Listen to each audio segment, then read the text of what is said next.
Hey friend, today's guest is Nausheen Chen. Nausheen comes from the Fortune 50 world where she managed marketing and training at Procter Gamble.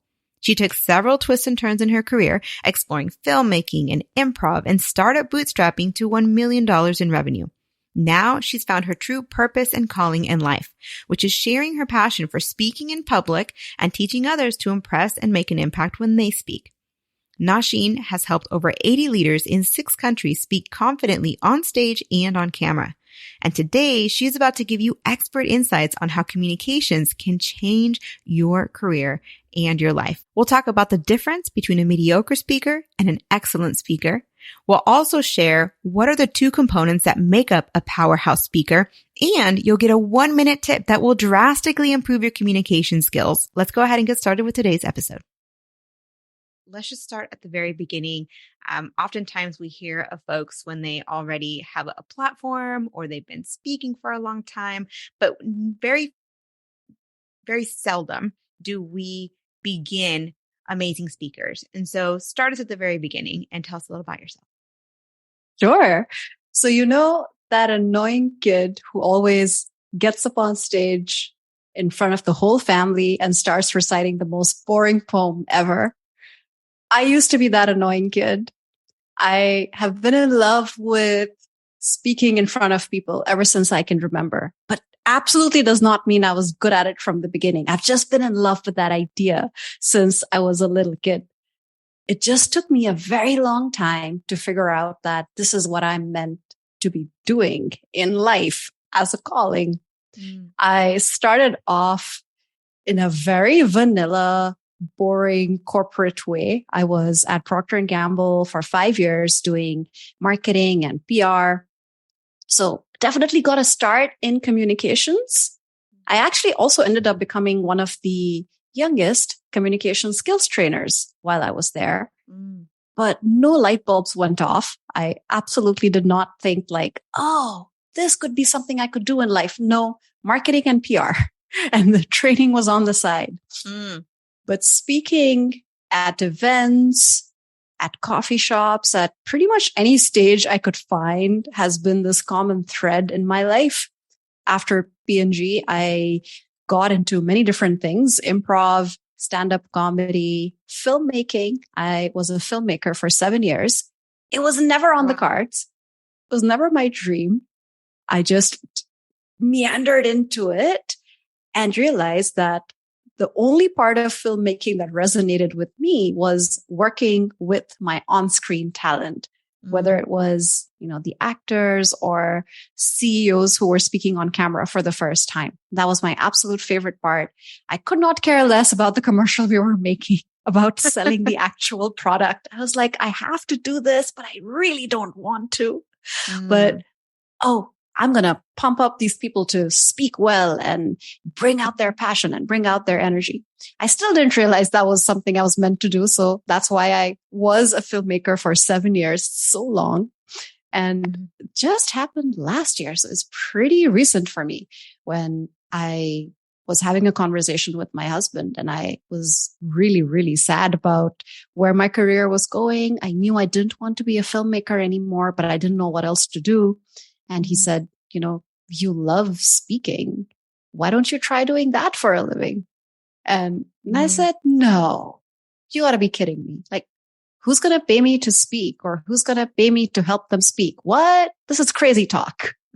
But fortunately, I ended up trying it out anyway. And turns out a lot of people really want to get better at speaking well. Like you were saying, at work and interviews, doing presentations, even doing things like sales calls, doing things like presentations on a bigger stage outside of their company to external audiences. There's a lot of speaking going on and a lot of bad speaking. So it does seem like I am needed. You absolutely are needed. You absolutely are needed. It impacts everything. There's this saying that I'm sure I got it somewhere in my mind. I made it up, but I'm sure I got it somewhere where it's, what is it? Possession is 9/10 of the law, but perception is 9/10 of the decision. Right. And so how we're perceived impacts like the message that we give. We may think we're giving a message, but how Yeah. we deliver it means a completely different, message was communicated. Okay. So you've got this amazing story. We've learned kind of how you came through this process. Before we hop into all the great insights that you have and that you've been sharing on LinkedIn, by the way, if you're listening right now, you've got to head over to Nausheen's LinkedIn. I'll put it in the description. I mean, she does such a phenomenal job. Let's just say her account, and I'm just going to tell you right now, okay, your account is the account that I was like, oh, LinkedIn can be fun. I can do LinkedIn. Aw, Like thank that. you. That's That was the awesome. account. You're doing an amazing job. I absolutely love your content. So check her out, Nausheen Chen. But before we hop into kind of like all the insights you have to share, you went through this process. And I remember because I went back, cyberstalk moment. Okay. I went back and I do this often where I will look and be like, okay, let's see like before when they had 1, 2, 3 likes, right? Let's go back to that moment and just seeing the evolution that I think is important, not just for someone creating content on LinkedIn or creating their own business, but even in their own career, right? This evolution of I started. And when I started, I maybe didn't have a ton of traction, but here's the process of me getting better. And it just so Mhm. happens that now on social media, we can go back and see what that looks like. But how would you describe your sort of evolution of your communication style? On LinkedIn? I mean, let's start with LinkedIn, but I'm also curious, like how we can just as humans, right? Career professionals or Mm. business, but how that evolves and how we can stick through it because most people stop before they get to that really good space. Yeah, that's such a great question. I'll talk off LinkedIn first Mhm, because I bring a lot of experience from the offline real world into LinkedIn. mhm, Like I said, I've been speaking in many different ways to big audiences, somewhat big audiences, depends, from the age of maybe 19 or 20. My first job was at a radio station. So I was doing my own radio show when I was still in college. This was public radio, not college radio. And that was really my first exposure to the world of speaking. I would say that I am one who's definitely learned things the hard and long way. It's mm, like the opposite of what I do with my clients. I did not get any coaching. I did not get any formal training except for workshops and except for being trained as a trainer. But I wouldn't say I got the kind of coaching that I give people now. So mhm, I would say that my speaking style just organically evolved over time. And I found my comfort zone. I found my area of comfort, which was talking to an audience and mhm, getting that reaction and knowing that I'm reaching someone through my words.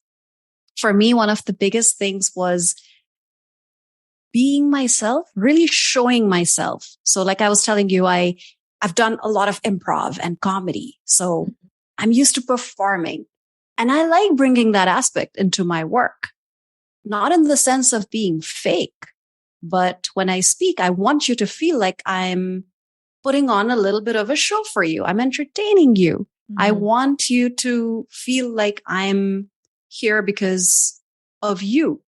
I wouldn't be here mm. just speaking to myself in my room otherwise. I mean, I probably could, but I wouldn't put on makeup for it. But you're there for the audience, right? Like makeup or Mhm. no makeup, your message is tailored to the audience as opposed to I'm talking, and I'm going to be really honest here, as opposed to I'm talking to hear myself speak. You're talking Mhm. to relay a message and you know who you're speaking to and you tailor your message for them. That is Absolutely. beautiful. I think we need to do that in meetings. We need to do that in interviews. We need to do that everywhere. And so I'm going to Yeah. switch gears just for a quick second Mhm. here to just talk a little bit more about, as you know, this is a career podcast and, I see a lot of your content and my reaction is always something like, yes, like this is what makes the difference, like this is what you're sharing about really it's more than communication. It's communication, but within it, there's confidence, there's assertiveness, there's, you know, just the crafting of a message and the tone and the voice. So where do we begin, expert? Like, where do you think that someone should begin improving their communication skills specifically if they're thinking, I just want to be a better communicator to move up in my career? Yeah. And this actually links back to a part of your previous question when you talked about how a lot of people stop at being average, at being competent, at winging it, which really can destroy the idea of you becoming exceptional. So the absolute first thing to do is to understand where you are. Where do your skills stand? You have to do some kind of a self-assessment. That's how I start work with all my clients, but it's what I encourage everyone in my community to do as well, whether they're a client or not. Start by literally recording yourself speaking. Just using your phone, which you have on you all day, taking a keyword or a question about your work, something that you talk about all the time, that you can talk about in your sleep, and record yourself doing a 1-minute talk on that. It's not even for social media. It's not for anyone else. It's just for you to see how you're coming across.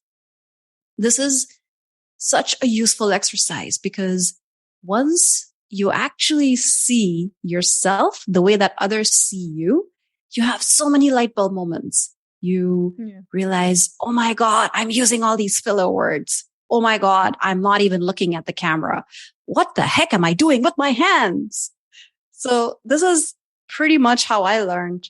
Like I was telling you, I've loved the idea of being on stage for a long time, but I have not been good at it throughout that time. When I first started making videos, back when I was a filmmaker, we had this idea of let's do these behind the scenes videos. Let's record our team getting ready and me directing and my producer producing, and it's going to be fun. It was fun. But every time I talked to the camera, I would say we're doing like this and I'm doing like, and when my editor saw it, he would just say, Nausheen, what are you doing? I cannot cut out every like. Can you please talk like a human being? That's funny. So absolutely learned the hard way. Oh, and I think that's something that many of us, I don't know if it's something from the 90s. I feel like it's our generation that tends to have that we seem to have been taught don't use and so we just replace the word. And I still to this day am thinking I'm going to video myself and I'm going to count how many times I say the word like or Okay. Do it. It'll be such a great moment for you. I've been working on it. So you mentioned something that is not, strictly communication, but it's so powerful. You said that we stop before we get better, right? So you literally said we stop at the point that we wing it. That is, I think, the turning point, the cornerstone where almost everybody gets this fork in the road where they're either going to become great or they're going to be mediocre. And once you make that decision, it's the cycle. It just reinforces itself over and over again, right? And so, in your opinion, we're just having a conversation now, but like, what are some things that you've noticed that,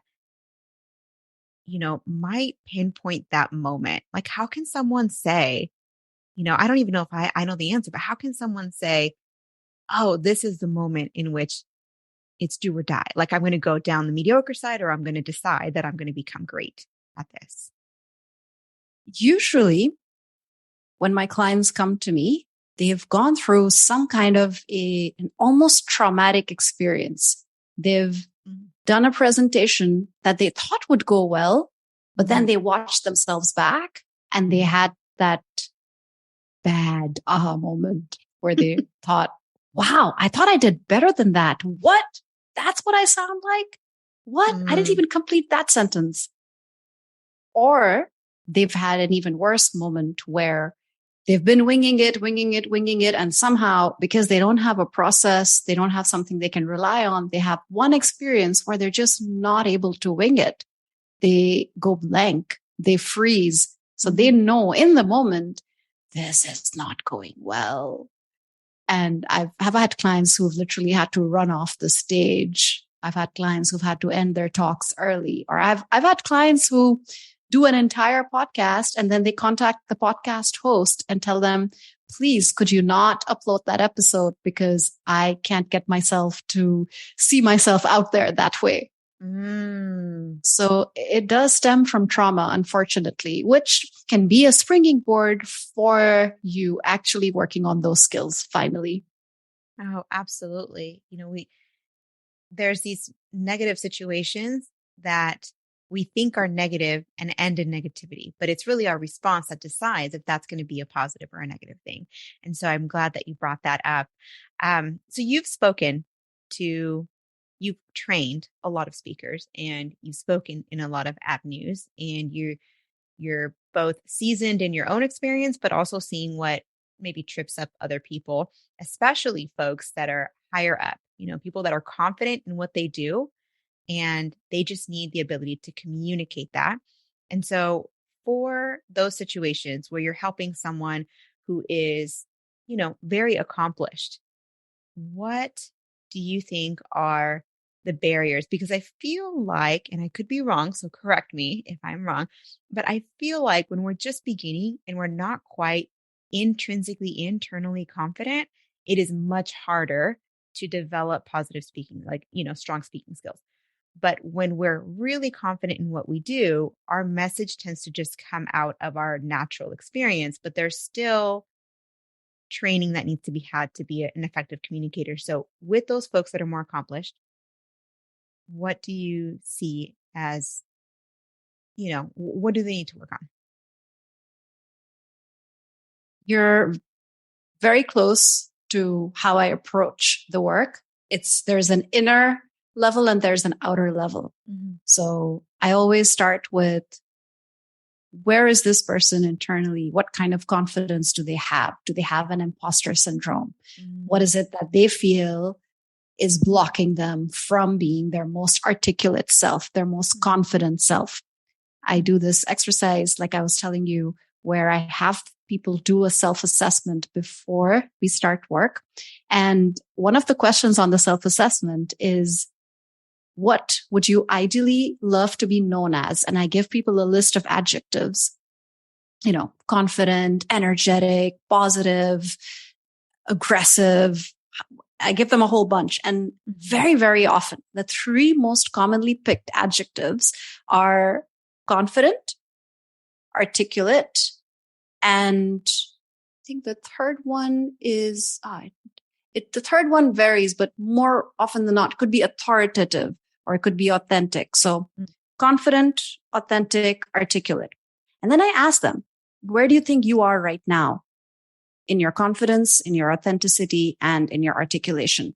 And people usually rank themselves high on authenticity, medium to low on confidence, and super low on being articulate. So this is a very common thread that I've seen, where a lot of people that are very, very accomplished in their fields, like you're saying, people that know what they are talking about inside out, don't feel like they can articulate their ideas on the fly. Mm-hmm. So that's really where the work starts, where we do this deep dive into what are the internal barriers. And then, like you mentioned, there are these tools that any good speaker should know about.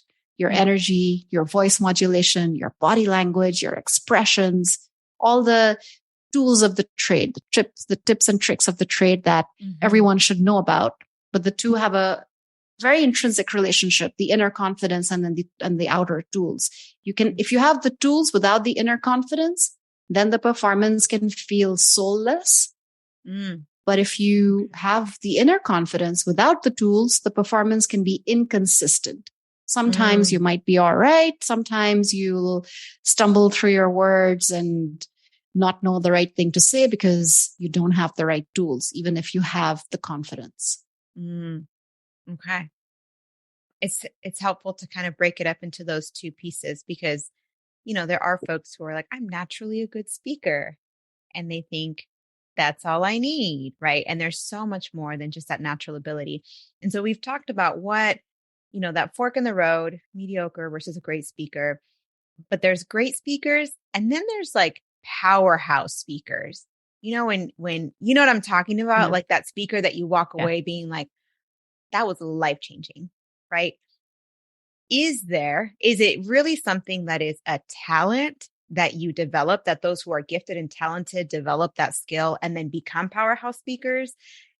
Or is it something that everyday people can work to develop and really become that speaker that is life-changing? Like, where is that combination of nature and nurture? I really believe that anyone can learn to be a powerhouse speaker. Mm. All of those people that we see, your Simon Sinek's and your Brené Brown's, they were all people like you and me. They were people worse off, I'm sure, at one point in their lives when they weren't giving these talks, they weren't on stage, they weren't practicing. So absolutely anyone can choose to work on themselves and rise to that level. And then it comes down to their willingness, their commitment, and then their goals. Do they want to be known and memorable, or do they just want to get by? Mm-hmm. Yeah. And that's probably, the theme of today's conversation, right? Is, are you willing to do the work to get to where you need to be? And it's a lot of times we think it's mysterious, right? But you broke it down. There's that intrinsic confidence that comes through. It's not just natural, you're just born confident. It comes through putting in the effort in your craft, whatever your topic is, right? And then there's like the actual technique and the tools and speaking. So you have those two to put together. So you've coached a lot of great speakers, right? Is there a story that you'd like to share in terms of like what the speaking experience would be like, or something that someone that, especially, what I really love? I really love those stories of someone who started in remedial math and now they're this amazing engineer, right? Like, do you have any of those stories to share with us? Absolutely. I have two stories. One, there was the CEO of a small company. She came to me terrified, traumatized. One of those people that I was telling you about who come after something traumatic has happened. So she was the person who had done a podcast and she got a chance to watch it back, and she was absolutely traumatized by how she was acting. In fact, even during the podcast, she froze. She couldn't really get her words out. She didn't know what was happening. She felt like she was not in control. And then when she watched it, it confirmed her fears, and she couldn't even bear to see that episode online. And so she came to me and said, Nausheen, this means I'm in trouble because my marketing team wants me to go out and do these talks, do these events, make our company more visible. And this is the best way for us to put ourselves on the map. But I am terrified. I froze doing this one podcast. How can I possibly get up in front of people looking at me and speak to them? I'm just going to say no. I don't know what to do. So we worked together because I absolutely knew she could do it. It was just a matter of figuring out what was it that was holding her back. Turns out that she did not realize that when she spoke, she could channel the experiences she's had and the stories she's lived through and speak about them. She was thinking of speaking in a very stilted, traditional, formal way. And of course, that was making her feel terrified because it was all this weird formal language and speeches written by marketing people, with all due respect to marketing people. Sometimes they don't get speeches right, or sometimes PR people don't get speeches right. I've been there. I worked in PR. It's very, very difficult to write from the point of view of the speaker, with the speaker's voice, and in a way that doesn't sound like you're delivering this speech from a podium in the 1980s. So we worked together to really break it down, to make her story very informal, to make her talk very conversational, and to make sure that she can actually say the words that she would say in any conversation. She can say them on stage. She didn't need to go and be some kind of a spokesperson in a suit and tie on that stage, which is what was really making her uncomfortable to the point of not being able to even speak. And she worked very hard for 8 weeks leading up to this event where she had to present her company as part of a panel discussion at this event. I think there were going to be about 300 or 400 people there. It was terrifying. And she worked hard. We went right up to the event, and then she did the event. And after that, she messaged me saying, Nausheen, I smashed it. I did it. I was on that stage.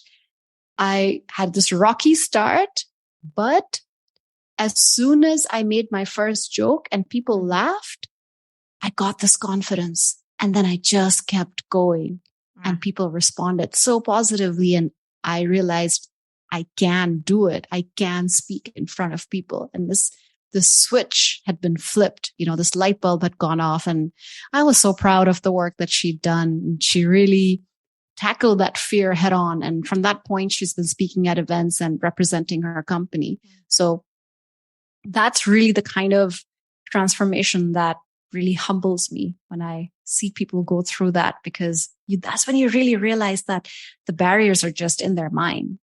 Oh, it's absolutely life-changing to find your voice and to be able to move people. Like, it's life-changing for you because you found your voice. You found your ability to communicate and feel as confident on the inside as you want to look on the outside. But then there's this, I always think that everyone has this ability to move someone else. It's like a ripple effect, right? But when you don't know what power your voice holds, you kind of just keep it back because you think, oh no, it's not going to make an impression or whatever. And so when you find that voice and you're able to move other people, I feel like that's when other people are then inspired to find their voice too. Seeing someone in their strength inspires them. So beautiful. I love that story. You said you had 2 though. So what is your second story? Thank you. Yeah, I wanted to pause there because I realized, wow, Nausheen, you've already gone on for a long time. Take a pause. So the second story has more to do with that extraordinariness, because you asked specifically about some kind of a story where someone goes on to do great things. Of course, this CEO went on to do great things, but for her, the great thing was taking that first step. And the second story is about an influencer, and I can take his name as well because his story, I've shared his story on my LinkedIn. It's Ruben Hassid, who you might know. He's this AI influencer. He had this meteoric rise on LinkedIn. I think in 2 months or 3 months, he rose from, I want to say 30 or 40,000 followers to 150,000. I mean, it's crazy. It's unbelievable. And it's unbelievable. And he's the go-to chat GPT expert now, and he's being sought out. So he came to me a few months ago and he said, Nausheen, I am going to be speaking on these stages and I'm very comfortable giving webinars and doing calls, but I haven't spoken on a real stage since college. And he was getting invited to speak at these huge events with thousands of people. So we had to really make sure that his expertise was coming through, because this was someone of a different profile. This was someone that people were expecting to be great. That adds extra pressure when you're already a known figure, but you haven't spoken and people are expecting to see you in person. They have high expectations. So there was a lot of stress, a lot of pressure. We worked through his signature talk, what has now become his signature presentation. And he started off by, this is something that I suggested, and I'm so glad that he did it. I realized that his first stage after college cannot be the stage with 1,000 people. It shouldn't be. He should gradually move into it. So I looked up these informal storytelling events, these open mics in Paris where he was. And I told him, Ruben, you have to go to these because this needs to be the real kind of dipping your toes in and then wading into the kiddie pool and then going into the pool with everyone else, with the adults. You need to do it gradually so that there's no shock to your system when you're seeing the sea of faces in front of you. And he did it. He was a real champ. It was not easy because even if you're in an open mic, there's 30, 40, 50 people in front of you, all of them looking at you, all of them expecting something. And he went there. We worked on a story, his origin story. He delivered that. We went to another one. We recorded these events. We watched them. We analyzed what are the actual kind of natural behaviors that he's showing in offline settings. And we fine-tuned them, addressed them, plugged the gaps, made sure that he could be even exceptional in the things he was already good at. And then we worked towards his big speaking events. And now he's being offered to do really big events with, global audiences. He was flown to Denmark to speak. He was flown to Israel to speak. He just spoke in Paris at this gigantic stadium, like 20,000 people. It's crazy. Wow. So I really believe now he's really destined to capture the bigger stage and to really get out from the screen, from the LinkedIn screen and into real life. So that's one of the success stories I'm also very proud of. Oh my goodness. Okay. So I had seen the post and I think I can find it and go ahead and link it in the description for y'all to see the post as well. So I had seen the post and there's, you know a little bit of the story. You see the picture, you see the post, you see the comments, you go and you kind of cyber stalk that person's profile and check them out. Right. But it doesn't do it justice until you hear the story. And I can imagine it still doesn't do it justice unless you're one of the people who were in the room listening to him speak in one of these big spaces. So, but thank you so much for sharing that story. Now we're about to jump into some quick fire questions just to get to know you a little bit. And that way, if anybody wants to work with you, they at least know, a little bit about you. Now, these are silly questions. So sure. Nothing crazy here. Let's see. You ready? Yeah, let's do it. Okay. Superman or Batman?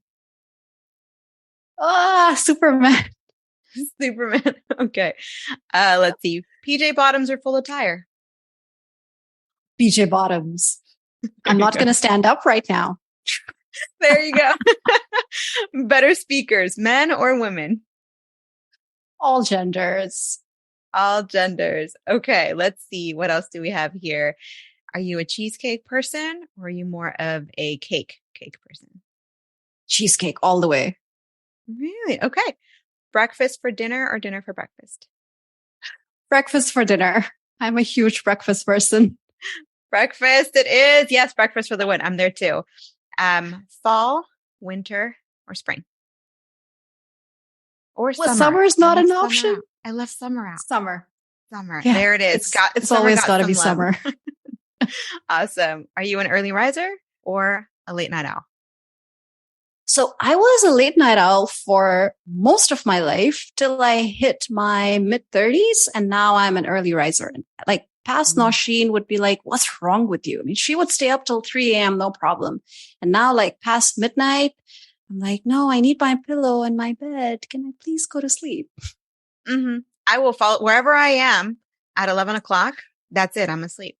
So I feel you. I feel you. All right. So awesome. Thank you so much for being a trooper through quick fire questions. The very last thing, and this is probably really good for you because you're used to speaking in, large audiences. But I usually tell folks, imagine that 1 million people are listening in right now and it is silent because everyone's waiting to hear what you have to say. And what you're about to say in the next minute is going to be remembered. What would you share with folks? I would say that you are the person standing in the way. And I know because I was that person for the longest time. No one was telling me, Nausheen, you can't do this. Nausheen, you can't have your own business. Nausheen, you can't learn French. Nausheen, you can't live in Europe. Nausheen, you can't have clients who would love to work with you no matter what. Like, no, I was telling myself all those things. So get out of your own way. There's so much that you're capable of, truly capable of, but till you start believing it. No amount of me saying it or Patricia saying it or anyone else saying it will make any kind of a difference.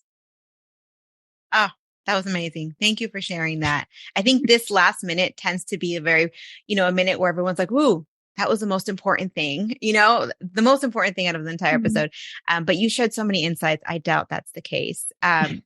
Either way, tell us where to find you. I know you've got a podcast as well. Where can we find you? How can we work with you? All the good things.